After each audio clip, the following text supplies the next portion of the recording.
aborder ensemble le volet de la prévention des migraines. Et donc la prévention, c'est compliqué à mettre en place dans le cadre de la migraine, mais une de nos recommandations premières, c'est d'apprendre à mieux comprendre la migraine, sa migraine, puisqu'elles sont toutes différentes, les migraines. Et apprendre à la connaître, c'est apprendre à reconnaître les facteurs qui la déclenchent pour mieux la contrôler. Et pour nous, c'est la première étape avant d'avoir un traitement le plus efficace possible. Alors, il y a une étude récente qui dit qu'il y a un migraineux sur 6 en Belgique qui ne sait pas ce qui déclenche les migraines.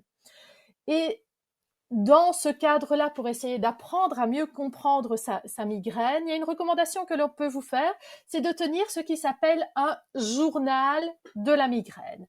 Et ce journal de la migraine, sur le slide suivant, on va voir un exemple de ce que c'est la tenue d'un journal de la migraine. C'est quelque chose qui va permettre de recueillir des renseignements essentiels pour essayer de trouver quel est le profil des crises de la migraine, c'est-à-dire à quel moment elles apparaissent, avec quelle fréquence elles surviennent, combien de temps elles durent, quels symptômes ont été présents avant, pendant et puis après la phase la plus douloureuse de la migraine, pouvoir juger de son intensité aussi et de pouvoir caractériser l'endroit où la douleur était ressentie. Voir aussi quelles actions on a entrepris, quels médicaments on a pu prendre, est-ce qu'ils ont été efficaces, et finalement essayer de mettre en avant quels ont été les facteurs les plus déclenchants. Et donc, à long terme, ce journal-là, ça peut vous aider aussi à voir clair dans les traitements que vous aurez pu prendre et de voir lesquels ont été réellement efficaces et dans d'autres cas, dans ce qui a pu apporter du soulagement ou pas de soulagement. Donc là, c'est une recommandation que l'on peut vous faire, notamment, c'est la tenue de ce journal de la migraine. Et alors, sur le slide suivant, on va voir que, heureusement, ce n'est pas la seule chose que l'on peut faire. Et finalement, le cerveau des personnes migraineuses, c'est un cerveau qui est hyper sensible, hyper excitable. Il y a certains éléments qui vont créer ou aggraver cette hyper excitabilité. Et donc, le rôle de la prévention, qu'est-ce que c'est finalement? C'est essayer de ménager notre cerveau au maximum en lui apportant les éléments qui sont nécessaires pour bien fonctionner et pour essayer de respecter son horloge interne. Donc, on sait que notre cerveau, pour bien fonctionner, il a besoin, à horaires réguliers, de manger, de dormir, de se détendre.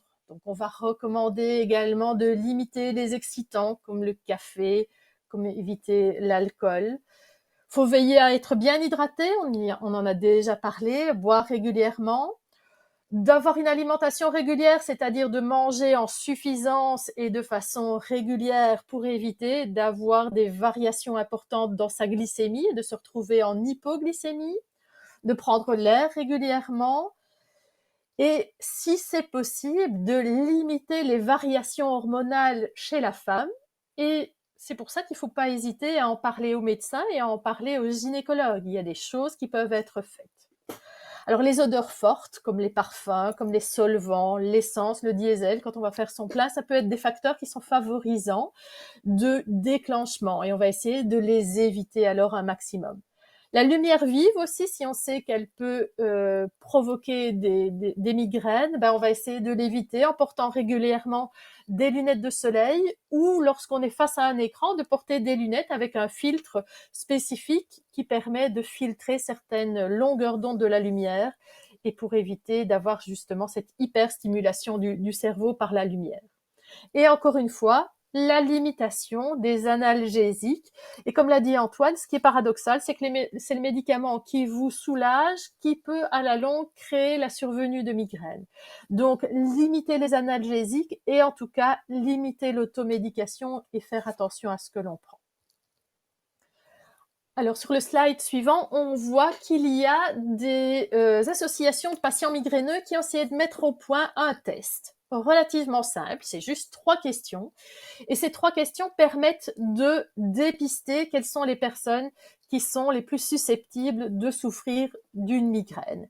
Et on sait que si on répond oui à au moins 2 de ces questions sur les 3, ben, on a plus de 90% d'être quelqu'un qui est migraineux. Alors le but de ce petit test, quel est-il? Ben, c'est inciter les patients qui se reconnaissent dans ce patient migraineux à consulter un médecin pour essayer d'avoir le traitement qui soit le plus adapté possible, parce qu'il existe des traitements qui peuvent vous soulager et pour vous aider. Antoine va vous en parler tout de suite. Juste sur le slide suivant, vous allez voir pour les plus connectés d'entre vous, quelques recommandations que l'on pourrait faire concernant des applications. Il y a une application qui est reconnue ici qui peut vous aider à tenir un journal, aider à identifier les facteurs déclenchants, ou des playlists qui peuvent vous aider également à vous détendre et à apporter un soulagement en essayant justement de distraire le cerveau et de le relaxer.